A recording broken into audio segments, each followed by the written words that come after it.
सो ये second part भी video है इसका पाइथन का, इसको कंटिन्यू हम करते हैं इन क्वेश्चनों से।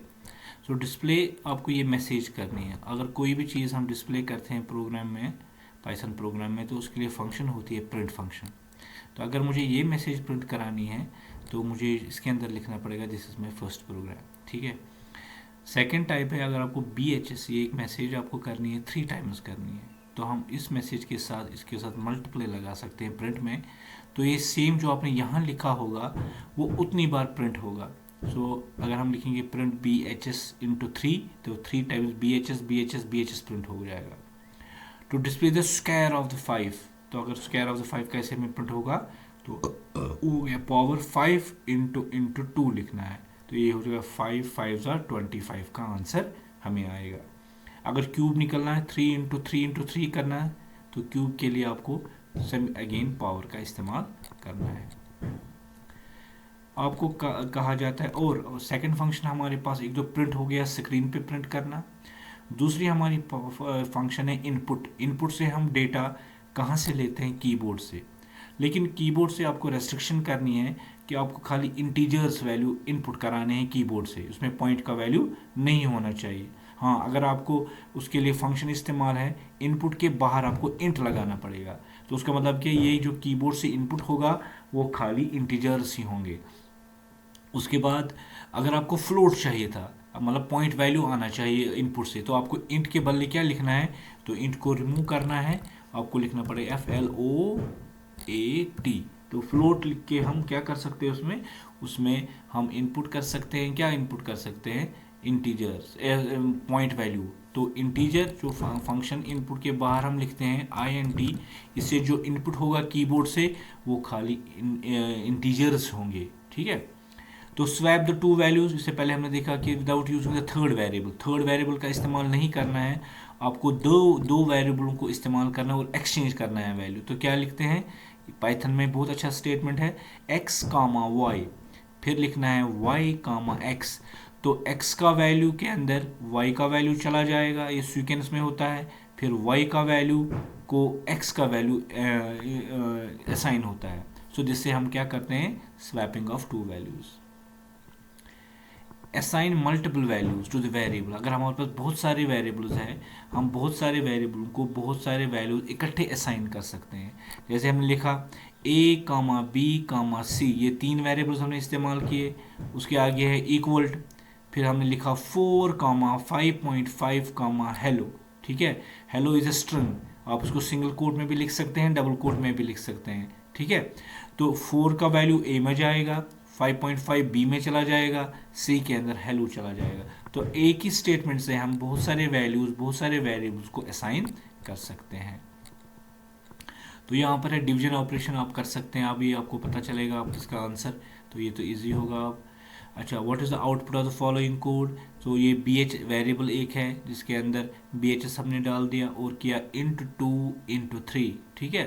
2 3 6, तो पहले मल्टीपल होगा क्योंकि ये आपको मैंने बताया प्रेसिडेंस की बात है, यहाँ पर मल्टीप्लिकेशन होगा तो 6, फिर 6 BHS के बीच में स्पेस भी है, हाँ, एडिशनल स्पेस भी है, सो आप देखते हो यहाँ पर स्पेस भी इंक्लूड है, ठीक है।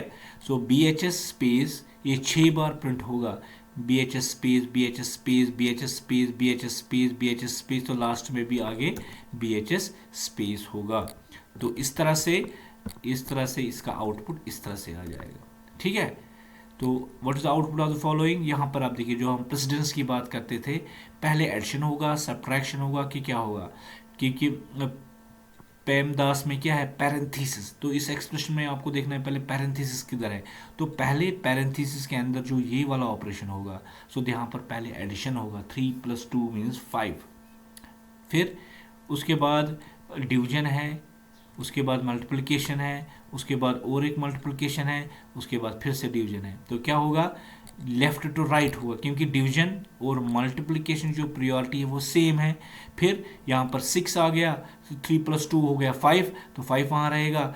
तो पहले यहाँ डिवाइड, इनका डिवाइड होगा, 36 / 4, फिर जो वैल्यू निकलेगा उसके बाद इसके साथ उसको यहाँ पर 5 निकला था क्योंकि मल्टीप्लिकेशन होगा, वो 5 होगा उसके साथ मल्टीप्लाई, तो जो वो वैल्यू निकलेगा उसके बाद प्लस नहीं होगा, पहले फिर से इंटू 4 होगा, तो 4 होगा, फिर लास्ट में इसका एडिशन 2 होगा। सो पेमदास के हिसाब से पैरेंथेसिस, मल्टीप्लिकेशन, डिवीजन और एडिशन एंड सब्ट्रैक्शन की जो सीक्वेंस है, इस तरह से इसका आउटपुट निकलेगा।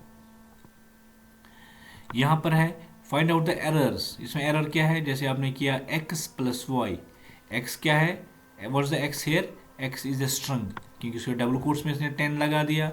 उसके बाद y इज एट 5, तो y इज अ इंटीजर, तो स्ट्रिंग प्लस इंटीजर नहीं होगा, तो इसमें आंसर एरर है। कहाँ पर एरर है, तो आपको इसको यहाँ पर एरर है, तो इस तरह से आपको एरर निकलेगा, तो ये एग्जीक्यूट नहीं होगा। तो कंटिन्यू करते हैं। Very short answer type, Python is a case sensitive. यह स्मॉल में भी केस सेंसिटिव, मैंने बताया स्मॉल में भी डिफाइन होता है, कैपिटल में भी डिफाइन होता है। Is indentation required in Python, indentation मैंने आपको बता दिया, इफ के आगे नीचे वाली लाइन आगे करनी है उसको हम बोलते हैं indentation. Do you right single and multiline comments in Python, yes. Single कैसे लिखते हैं, हैश से।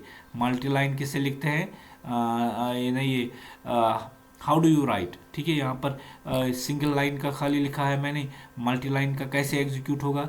To write a single comment in Python you simply, या हम लिखेंगे we simply need to start the line with the hash symbol, ठीक है। Hash से हम लिखते हैं, everything after the hash symbol on that line will be ignored by the Python interpreter. For example, ये यहाँ पर हैश है, ये नीचे ऊपर आ गया है, तो हैश के आगे जो भी आप लिखोगे वो सारा कमेंट बन जाता है, ठीक है।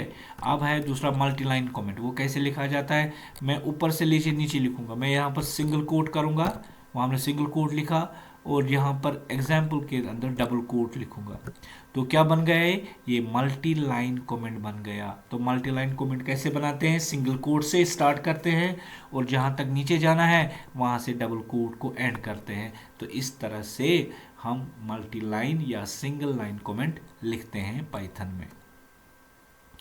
What is the another name of comparison operator, comparison हो गया less than, greater than, equal to, उसका दूसरा नाम है रिलेशनल ऑपरेटर्स। तो रिलेशनल ऑपरेटर जो है वो कंपैरिजन ऑपरेटर का दूसरा नाम है।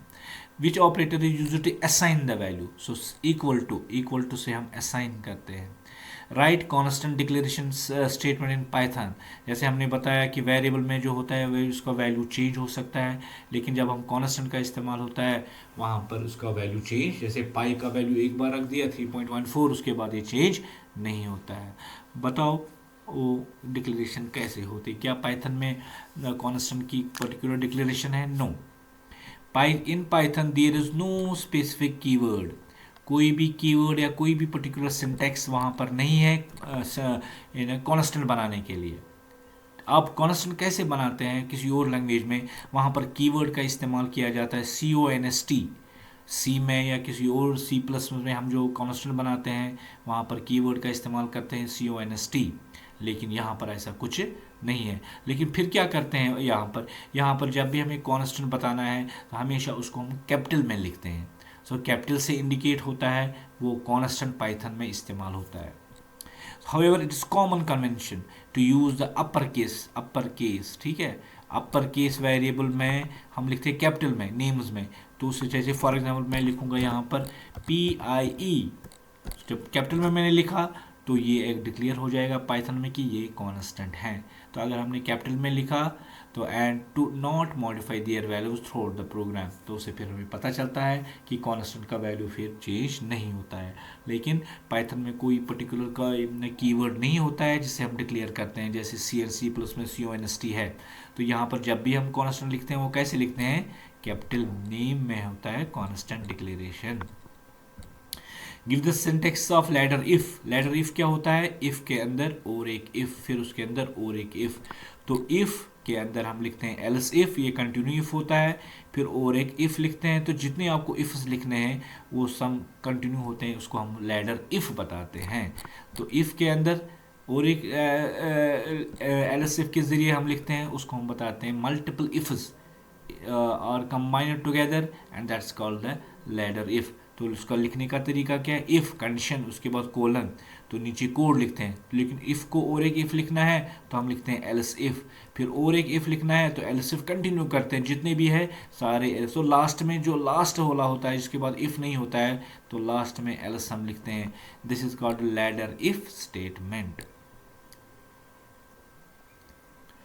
हाउ इज ब्लैंक खाली जगह related with indentation in Python blank space जिसको हम वाइट स्पेस भी कहते हैं और यूज्ड फॉर इंडेंटेशन। अगर हमें आपको प्रोग्रामिंग में इंडेंटेशन डिफाइन करना है वो खाली स्पेस से करते हैं या टैब से, जो आपके पास जो कीबोर्ड में टैब होता है उसके ज़रिए से हम इंडेंटेशन डिफाइन करते हैं। तो इंडेंटेशन डिफाइन करने के लिए या तो स्पेस होती है या तो टैब्स का इस्तेमाल होता है, जिसके ज़रिए से पाइथन प्रोग्राम में क्या होता है, इंडेंटेशन। सो उससे क्या इंडेंटेशन हम डिफाइन क्या करते हैं, what is the purpose of indentation. इसका मतलब है उसे हम डिफाइन करते हैं block of the code including loops में भी और कंडीशनल स्टेटमेंट। तो ग्रुप ऑफ कोड, अगर हमें एक कोड एक किसी के अंदर डालना है तो नीचे उस लाइन के नेक्स्ट लाइन में हमें इंडेंटेशन करनी पड़ती है, एक्स्ट्रा स्पेसेस देनी पड़ती है या टैब का इस्तेमाल करना पड़ता है, जिससे हम इसे define block of structure define करते हैं। तो उसके बाद क्वेश्चन है शॉर्ट टाइम प्रोग्रामिंग क्या है पाइथन की। ठीक है, पाइथन जनरल पर्पस का मतलब क्या है, ये किसी इसमें हम कोई भी प्रोग्राम लिख सकते हैं। हाई लेवल प्रोग्राम इसमें हम इंग्लिश में सारा प्रोग्राम लिखते हैं। तो इसमें जो होती है, इसमें जो कोड होता है वो वाइट स्पेस के बगैर इंडेंटेशन होती है।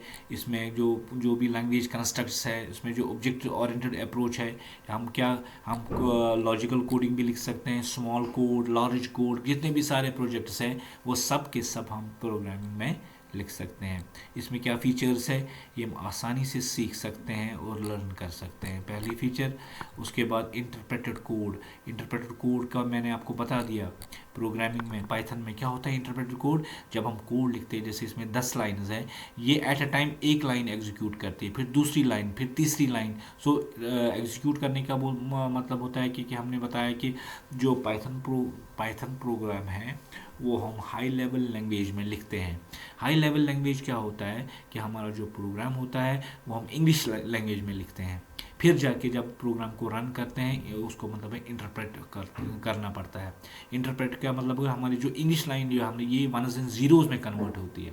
फिर जब CPU उसको एग्जीक्यूट करता है हमारे स्क्रीन पे वापस इंग्लिश में आंसर आता है। So it is called translation जो हमारा होता है प्रोग्राम का वनस एंड जीरोज़ में, फिर वनस एंड जीरोज़ में वापस इंग्लिश में आउटपुट आता है, उसको बोलते हैं इंटरप्रिटेशन।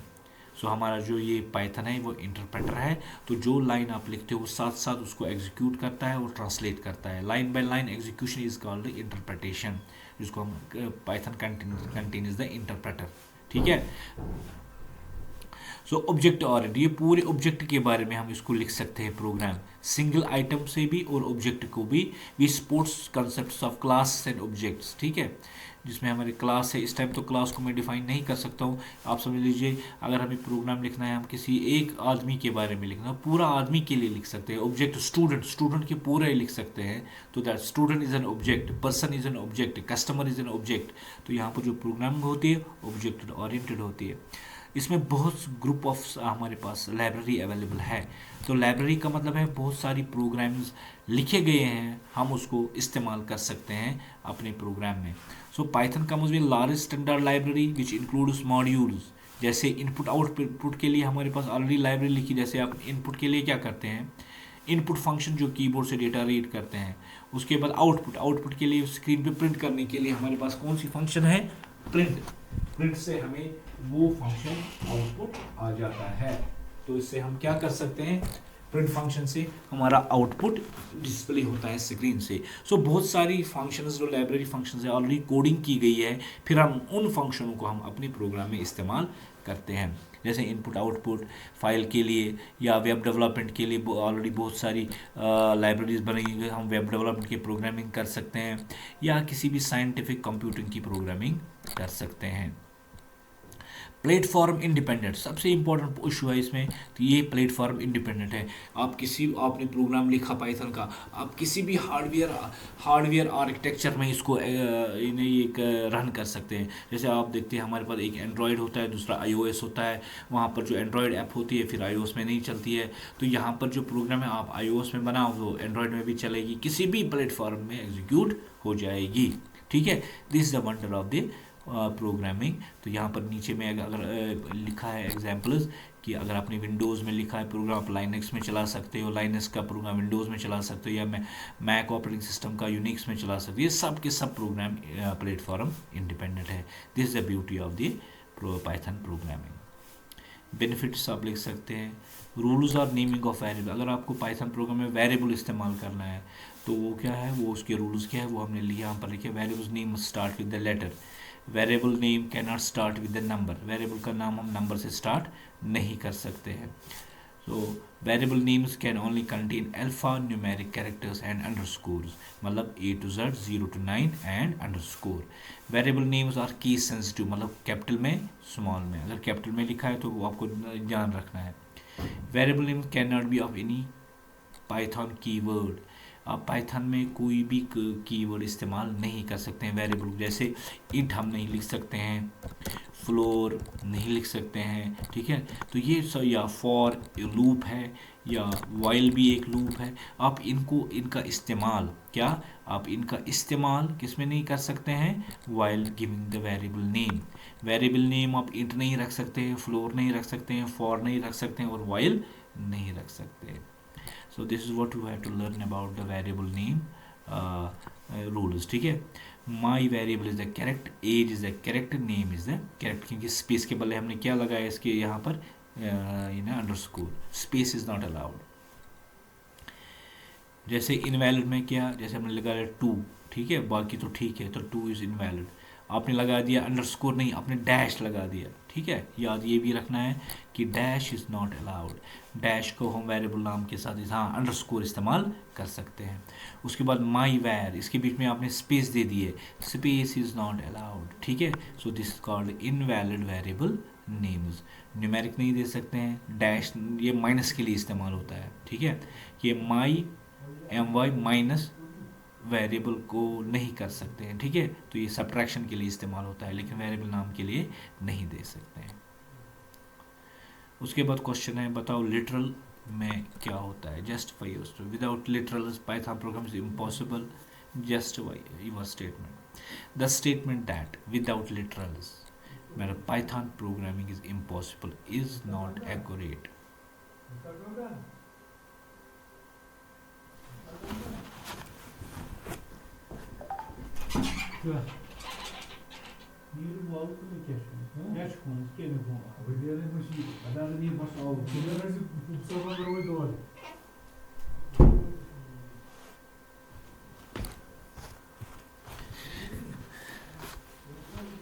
तो लिटरलों के बगैर क्या पाइथन प्रोग्रामिंग इम्पॉसिबल है, हमें बताना है।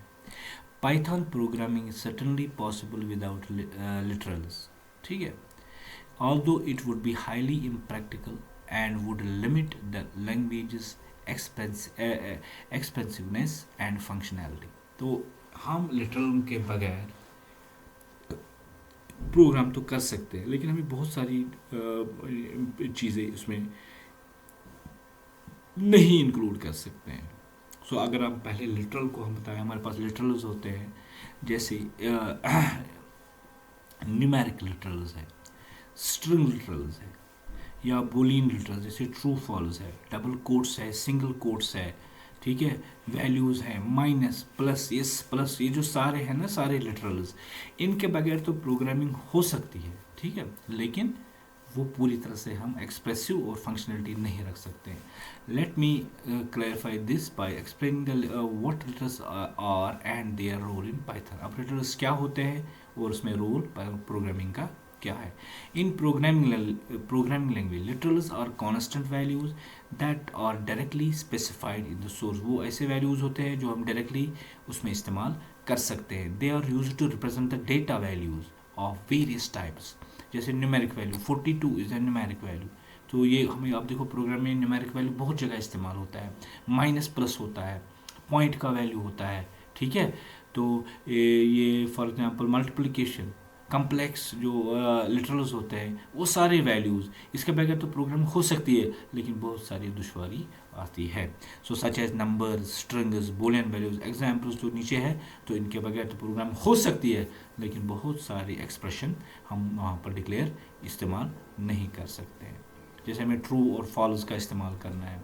So literals are essential in Python as they provide the fundamental building blocks for defining and manipulating the data in our program. They are used extensively to assign the values of variable. तो literal से हम क्या करते हैं, assign values करते हैं, पास arguments two functions, हम एक वैल्यू एक फंक्शन को देते हैं, पास करते हैं, एंड परफॉर्म वेरियस ऑपरेशंस। तो इससे बगैर तो प्रोग्राम हो सकती है लेकिन डिफ़िकल्टी बहुत सारी आ सकती है। वेरिएबल क्या है उसको आप एक्सप्लेन करें, अब तो आएगा आपको। तो assignment operators available in Python. Assignment हो गया वैल्यू असाइन करना, तो यहाँ पर हमारा कम्प्लेक्स असाइनमेंट ऑपरेटर्स भी है। सिंपल है, इक्वल टू को क्या कहते हैं, असाइनमेंट ऑपरेटर। हम कोई भी वैल्यू वेरिएबल को इससे असाइन करते हैं, तो पहला है इक्वल टू ऑपरेटर, तो this is the first assignment operator. फिर उसके बाद इसका कम्प्लेक्स वाला असाइनमेंट ऑपरेटर क्या, प्लस इक्वल टू। हम प्लस और इक्वल टू इकट्ठे लिख सकते हैं। उसका मतलब क्या है, उसका मतलब है a प्लस इक्वल टू 5। इसका मतलब क्या है, a is equal to a plus 5। हम शॉर्ट में लिख सकते हैं उसको, दैट्स वाई कि that's called the complex assignment of addition. इसका मतलब है पहले असाइन कर लो फिर एडिशन कर लो। इसका मतलब है इक्वल टू माइनस, पहले असाइन कर लो फिर सब्ट्रैक्शन कर लो। उसका मतलब है इक्वल टू इंटू स्टार, पहले असाइन कर लो फिर उनके साथ मल्टीप्लाई करो। असाइन कर लो फिर उसके बाद फॉरवर्ड स्लैश का मतलब डिवाइड कर लो। असाइन कर, क्योंकि पहले असाइनमेंट होता है, फिर ये है राइट टूवर्ड्स द लेफ्ट, एक असाइनमेंट देन मॉड्यूलस, उसके बाद रिमाइंडर निकालो। असाइन कर लो उसके बाद पावर निकालो, ठीक है। असाइनमेंट करो, पहले वैल्यू असाइन करो फिर उसका विदाउट डेसिमल प्लेस डिवाइज कर लो। तो आप देख सकते हैं इसका शॉर्टकट जो है वो एलॉबरेट करके यहाँ पर एग्जाम्पल में दिखाए गए हैं। तो हर किसी का these are called the all the assignment operators. Please note, question आता है what type of assignment operators are available in Python. So a% ये रिमाइंडर निकलेगा, फिर वो असाइन किसको होगा, a को। a डिवाइड बाई 2 हो, a divide by 5 for example होगा, फिर वो वैल्यू a को असाइन होगा। a इंटू 5, a का जो वैल्यू होगा उसको मल्टीपल बाई 5 होगा, फिर वापस a को ही असाइन होगा। So is called complex assignment operators.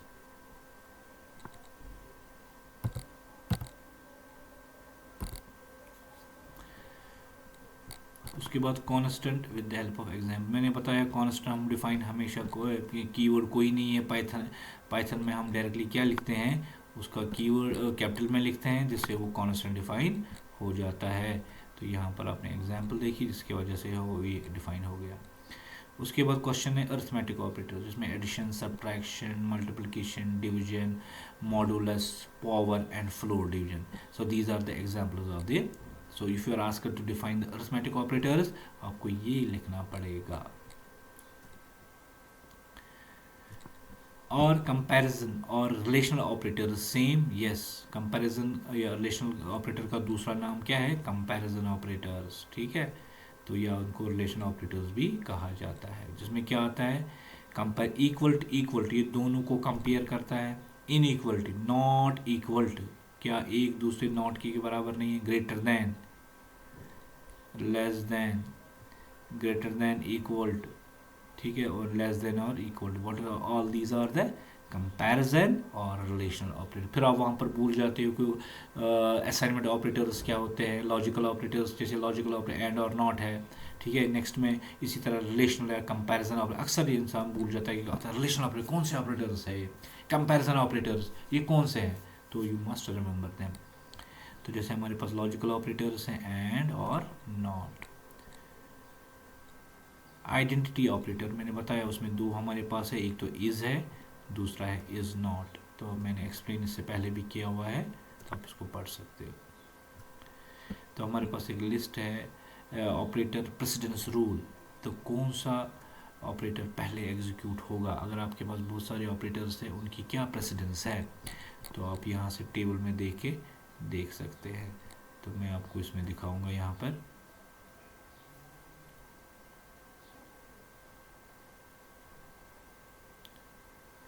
तो अगर ब्रैकेट है तो सबसे पहले ब्रैकेट सॉल्व होंगे, ठीक है। फिर सबसे जो पावर वाला है, सो सबसे जो पावर है, रेज पावर है, पहले वो एग्जीक्यूट होगा। अगर किसी एक्सप्रेशन में क्या होगा, पहले स्टार स्टार टू, तो जहाँ जहाँ पर स्टार स्टार टू है तो वो पहले एक्सपोनेंट पहले सॉल्व होगा। उसके बाद मल्टीप्लिकेशन, डिवीजन, दो हमारे पास बल्कि तीन डिवाइजर्स है। ये पहला डिवाइज़र जो है ये डिवाइड करता है और पॉइंट में आंसर देता है। दूसरा भी डिवाइज़र है लेकिन ये पॉइंट में वैल्यू नहीं देता है। तीसरा भी डिवाइज़र है, तो ये जो दोनों डिवाइज़र है ये कोफिशिएंट देते हैं, लेकिन ये जो परसेंट है ये डिवाइड करता है लेकिन आंसर में रिमाइंडर देता है। सो इन सब की प्रेसिडेंस सेम है। लेकिन अगर ये चारों के चारों एक ही एक्सप्रेशन में अवेलेबल होंगे तो कौन सा पहले एग्जीक्यूट होगा, then the rule is left to right. उसके बाद एडिशन सब्ट्रैक्शन का थर्ड प्रायोरिटी है।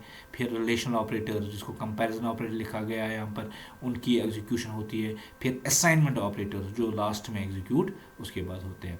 उसके बाद आइडेंटिटी ऑपरेटर्स है, कौन कौन के, इज़ और इज़ नॉट है। उसके बाद मेंबरशिप ऑपरेटर्स है, इन एंड नॉट इन है।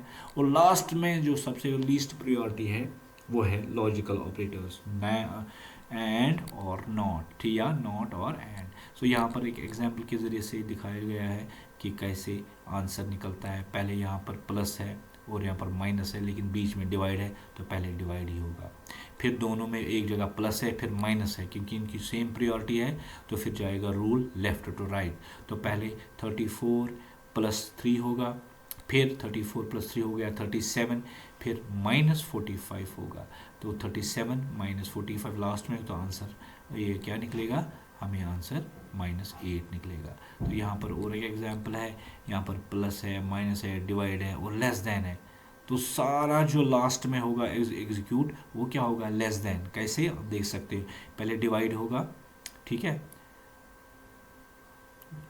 ये दो डिवाइजर्स है यहाँ पर, सो ये मैथमेटिकली ये भी है, तो यहाँ पर एग्जीक्यूशन होगा। उसके बाद पहले ये एग्जीक्यूट होगा डिवाइड का, फिर इन दोनों को प्लस होगा, फिर इन तीनों को माइनस होगा, ठीक है, फिर जाके 15 + 2 होगा, फिर 2 होगा, क्योंकि लेस देन कंपेयर अभी, क्योंकि ये जो लॉजिकल ऑपरेटर्स हैं वो सबसे लास्ट में इवेलुएट होते हैं। तो फिर 17 < 0, ठीक है, 17 इज ग्रेटर देन 4, सॉरी, तो आंसर क्या निकलेगा, 0। अगर यहाँ पर लिखा गया होता ग्रेटर देन, तो 17 > 4 दैट वाज द ट्रू, तो आंसर क्या निकलता 1। तो इस एग्जाम्पल के ज़रिए से आपको प्रेसिडेंस पूरी तरह से क्लियर होगी कि आपको ये रूल, प्रेसिडेंस का रूल याद रखना है कि कौन सा कब एग्जीक्यूट होता है। So this would be the answer of that. तो चलते हैं नेक्स्ट क्वेश्चन की तरफ।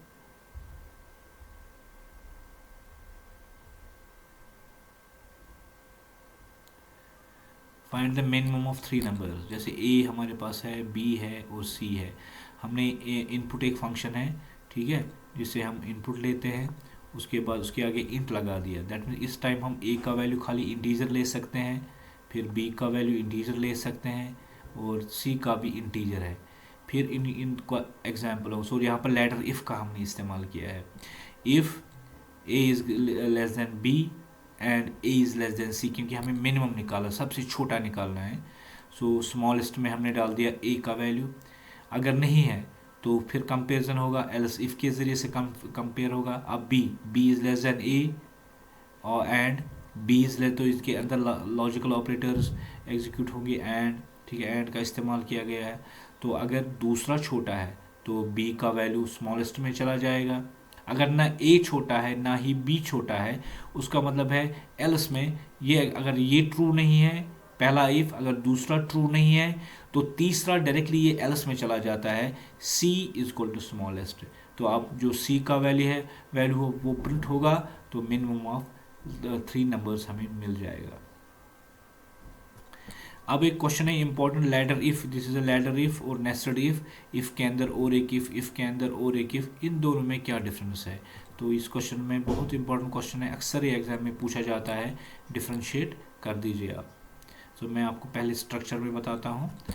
इफ उसके अंदर ये इंडेंटेशन है, प्रिंट के अंदर लिखा है, फिर एल्स इफ, फिर एल्स, ठीक है, इसको कहा जाता है लैडर इफ के अंदर और एक इफ।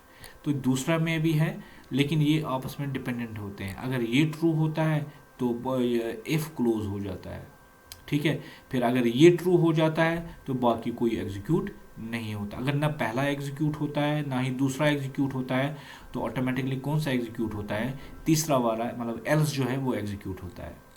तो अब इफ का लैडर इफ, या उसको बोलते हैं नेस्टेड इफ, ये था लैडर इफ, अब दूसरा है नेस्टेड।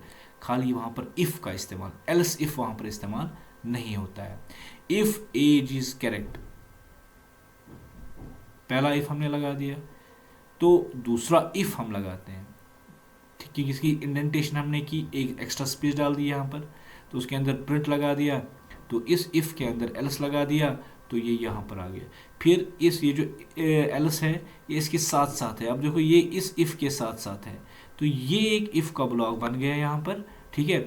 फिर आप क्या देखते हो, नेक्स्ट इफ हमने लगा दिया, ये जो ऊपर वाला इफ है इसका जो एल्स है ये इसकी सेम स्पेस पे है, अब देखो सेम पोजीशन पे है। दैट मीन्स इफ का जो ये ब्लॉक है और बाहर का, इसका ये एल्स के साथ कनेक्टेड है। सो इफ के अंदर और एक इफ, बल्कि उसका एल्स भी इसके अंदर ही है, तब जो बाहर वाला इफ है उसका एल्स इधर है, तो this is called the nested if. If जो पूरा है वो एक ब्लॉक है, सो ये अंदर वाला ब्लॉक है, ये इफ वाला। अब देखो मैंने इसको ये कर दिया, तो मैं इसका कलर भी चेंज करूंगा, इसके अब समझ में आ जाएगा। तो हम इधर इसको कलर करेंगे डिफरेंट कलर से,